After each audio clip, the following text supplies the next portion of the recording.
aujourd'hui, on voit bien que bon, les populismes au niveau institutionnel reculent. En Italie, par exemple, aux administratives, il n'y a pas eu raz-de-marée de l'extrême droite, bien sûr. Le centre-gauche a tenu bon dans les grandes villes. Mais en même temps, on voit bien dans la rue, il se passe autre chose. C'est-à-dire une population effrayée par le pass sanitaire, donc qui ne peut pas accéder au travail, qui se voit la liberté de mouvement interdite quelque part. Donc deux principes constitutionnels très importants en Italie.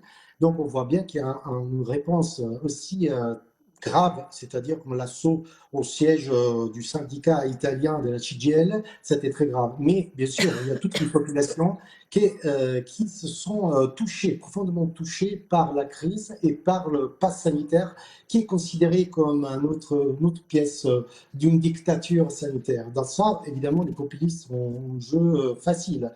On voit bien, avant, c'était le mouvement 5 étoiles qui s'occupait de ça, qui faisait ce sort de bataille. Aujourd'hui, c'est des groupuscules d'extrême droite qui sont capables de véhiculer cette rage vers le gouvernement et ils sont capables quand même d'envahir, c'est-à-dire de faire des places énormes, plein de milliers de personnes et de bloquer des ports, les principaux ports italiens comme à Trieste et Gênes. Donc le populisme n'est pas mort, il est toujours vivant, surtout sur les réseaux sociaux et ailleurs qu'au niveau institutionnel. Donc d'un côté, on peut dire que le populisme recule, de l'autre côté, je pense qu'il commence à devenir très dangereux et ça peut poser un problème démocratique.